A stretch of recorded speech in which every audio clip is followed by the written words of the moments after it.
Assalamualaikum warahmatullahi wabarakatuh. Perkenalkan, nama saya Haizaki Yumna dari Prodi Manajemen semester 1.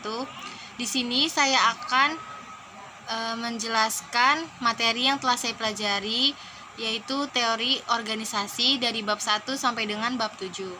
Langsung saja kita mulai ke materi yang pertama. Bab 1 yaitu materi yang pertama, dasar-dasar manajemen. Apa itu manajemen? Manajemen adalah seni atau proses dalam menyelesaikan suatu yang terkait dengan pencapaian tujuan. Nah, di dalam manajemen itu ada 3. Yang pertama, adanya penggunaan sumber daya organisasi, baik SDM maupun faktor produksi lainnya seperti SDA, keuangan, serta informasi. Yang kedua, adanya proses yang bertahap, mulai dari perencanaan, pengorganisasian, pengarahan, dan pengimplementasian hingga pengendalian dan pengawasan. Yang ketiga, adanya seni dalam menyelesaikan pekerjaan. Selanjutnya ada fungsi manajemen. Fungsi manajemen pada dasarnya ada 4, yaitu yang pertama fungsi perencanaan atau planning, yang kedua fungsi perorganisasian atau organizing, yang ketiga fungsi pengimplementasian atau directing, yang keempat fungsi pengendalian dan pengawasan atau controlling, atau bisa disebut dengan PODC. Maksud dari fungsi planning itu upaya untuk antisipasi kecenderungan di masa datang, menentukan strategi dan taktik yang tepat. Yang kedua, maksud dari organizing atau perorganisasian yaitu bagaimana strategi dilaksanakan dengan kondusif dan semua pihak terlibat dalam pelaksanaannya secara efektif dan efisien. Yang ketiga, directing atau pengimplementasian yaitu proses implementasi program agar bisa dijalankan oleh seluruh pihak dalam organisasi, serta proses memotivasi agar semua pihak dapat menjalankan tanggung jawab dengan penuh kesadaran. Yang keempat ada controlling atau pengendalian dan pengawasan. Maksudnya untuk memastikan seluruh kegiatan yang telah direncanakan, diorganisasikan, dan diimplementasikan dapat berjalan sesuai target. Selanjutnya ada kegiatan dalam fungsi manajemen. Yang pertama kegiatan dalam fungsi perencanaan itu ada tujuan dan target bisnis, strategi, sumber daya, dan yang terakhir standar indikator keberhasilan dalam pencapaian tujuan. Yang kedua, kegiatan dalam fungsi organizing. Itu ada alokasi sumber daya, rumusan tugas, penetapan prosedur, struktur organisasi, rekrutmen, pelatihan, dan pengembangan SDM, serta penempatan SDM. Yang ketiga, kegiatan dalam fungsi directing.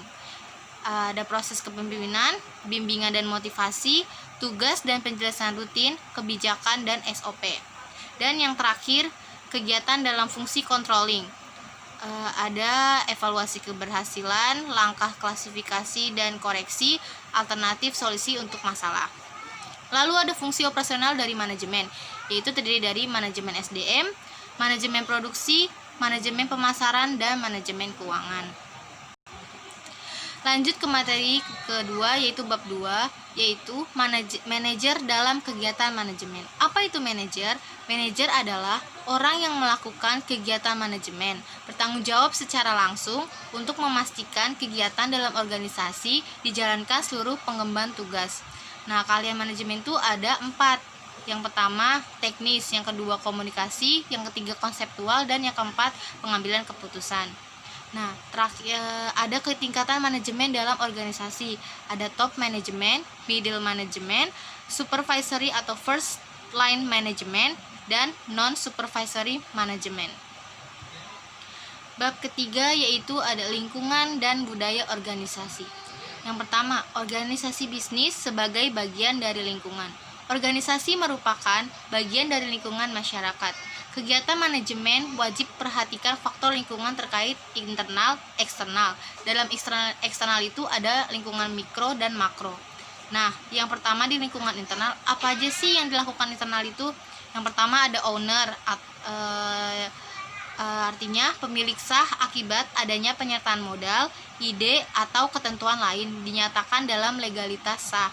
Yang kedua ada board of director atau tim manajemen yang ditunjuk oleh pemilik sebagai pengelola bekerja secara profesional, dan melaporkan kegiatannya kepada pemilik perusahaan.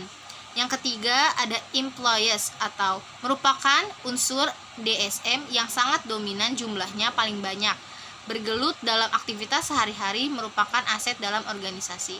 Yang keempat ada lingkungan fisik. Ada sumber daya uang, sumber daya fisik, sumber daya alam, dan sumber daya informasi.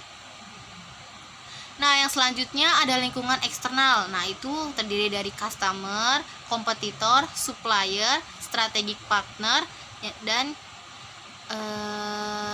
regulator, dan yang terakhir pemerintah. Yang kedua, berbagai bentuk kegiatan bisnis internasional. Bisa dalam bentuk ekspor impor, lisensi, partner strategis atau international strategic alliance. Yang terakhir, investasi langsung. Yang ketiga, faktor-faktor terkait bisnis internasional. Yang pertama, kontrol dalam perdagangan internasional. Yang kedua, komunitas ekonomi internasional. Yang ketiga, perbudayaan budaya antar negara. Budaya organisasi dan kegiatan bisnis.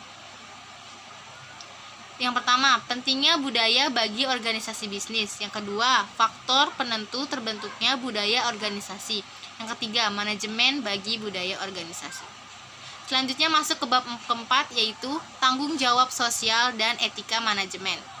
Tanggung jawab sosial dari organisasi, yaitu ada dua: lingkungan sebagai ruang lingkup kegiatan organisasi. Yang kedua, pro dan kontra mengenai tanggung jawab sosial.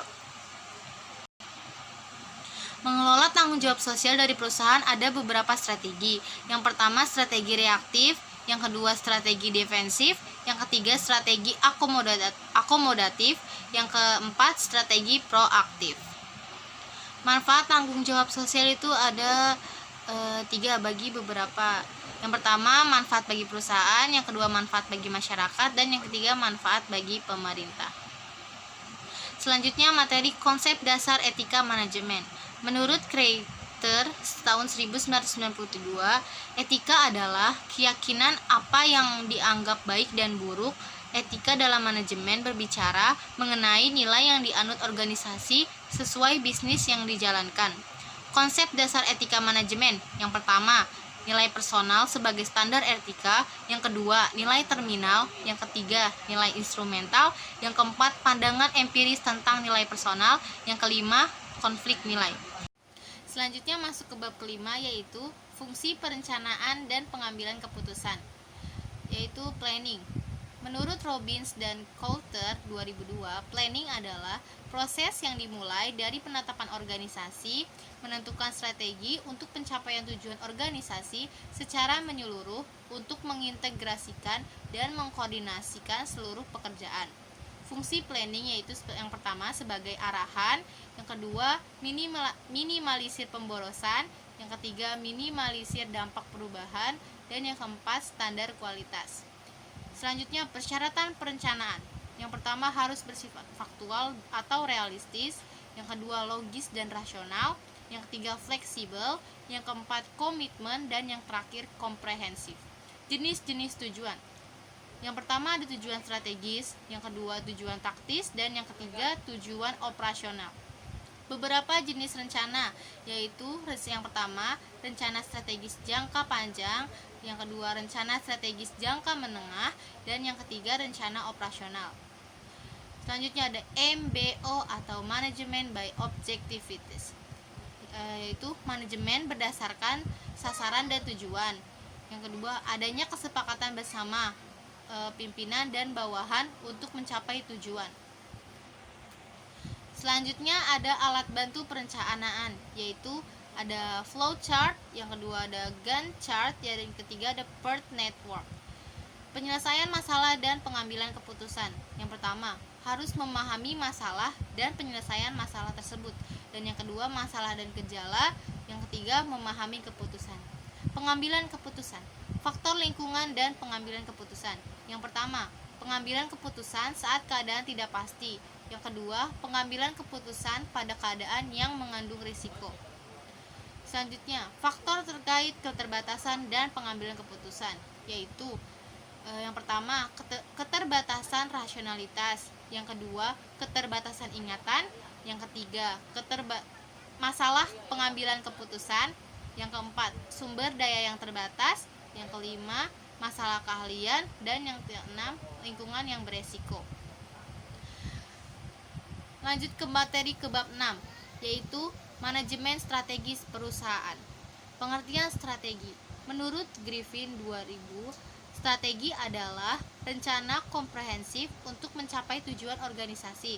Strategi dimaksudkan untuk mempertahankan keberlangsungan organisasi dibanding para pesaingnya. Komponen strategi. Yang pertama, ada kompetensi yang berbeda, yaitu kelebihan atau nilai unik perusahaan dibanding kompetitornya. Contohnya, Amazon.com menjual buku secara online di seluruh dunia. Yang kedua ada ruang lingkup. Nah, ruang lingkup itu ada lokal, regional, serta internasional. Adalah salah satu contoh ruang lingkup organisasi. Yang ketiga ada distribusi sumber daya. Bagaimana sebuah perusahaan memanfaatkan dan mendistribusikan sumber daya yang dimilikinya dalam menerapkan strategi perusahaan. Jenis-jenis strategi. Yang pertama ada corporate level, yang kedua business level strategi, yang ketiga functional level strategi. Melakukan manajemen strategi. Ada proses penyusunan strategi, yaitu penilaian keperluan. Yang pertama, penilaian keperluan penyusunan strategi. Yang kedua, analisis situasi internal dan eksternal. Yang ketiga, pemilihan strategi. Selanjutnya, proses manajemen strategi. Yang pertama, penentuan tujuan. Yang kedua, penyusunan strategi. Yang ketiga, administrasi. Dan yang keempat, pengendalian strategi. Tingkatan strategi. Yang pertama, corporate level. Nah, itu tuh ada portofolio strategi dan main strategi. Portofolio strategi sendiri dibagi menjadi 3, yaitu akuisisi, diverifikasi, dan analisis matriks BCG. Nah, main strategi terbagi menjadi 3, yaitu strategi kestabilan, strategi pertumbuhan, dan strategi penghematan. Yang kedua ada business strategi. Ada 3 strategi. Yang pertama 5 faktor Porter, strategi positioning, dan strategi penyesuaian. Strategi positioning terdiri dari 3, yaitu strategi keunggulan biaya, strategi diferensiasi, dan strategi fokus. Strategi penyesuaian ada 4. Yang pertama defenders, protectors, analyzers, dan reactors. Dan yang ketiga ada functional level, yaitu ada kesamaan sumber dan kesamaan pasar. Lanjut ke bab terakhir, yaitu bab 7 dengan materi desain dan struktur organisasi. Konsep dasar pengorganisasian. Manajer mengalokasikan keseluruhan sumber daya organisasi sesuai dengan rencana yang telah dibuat berdasarkan suatu kerangka kerja organisasi tertentu. Bentuk spesifik dari kerangka kerja organisasi disebut dengan struktur organisasi. 4 pilar pengorganisasian. Yang pertama, pembagian kerja. Yang kedua, pengelompokan pekerjaan. Yang ketiga, penentuan relasi antar bagian dalam organisasi. Yang keempat, penentuan mekanisme antar bagian. Faktor yang mempengaruhi struktur organisasi.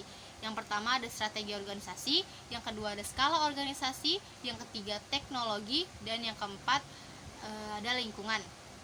Pendekatan dalam proses departementalisasi, yaitu ada pendekatan secara fungsional, pendekatan secara produk, pendekatan secara pelanggan, pendekatan secara geografis, dan pendekatan secara matriks. Sekian materi yang telah saya pelajari dari bab 1 sampai dengan bab 7. Semoga bermanfaat. Bila ada kesalahan kata, mohon dimaafkan. Jangan lupa like dan subscribe. Wassalamualaikum warahmatullahi wabarakatuh.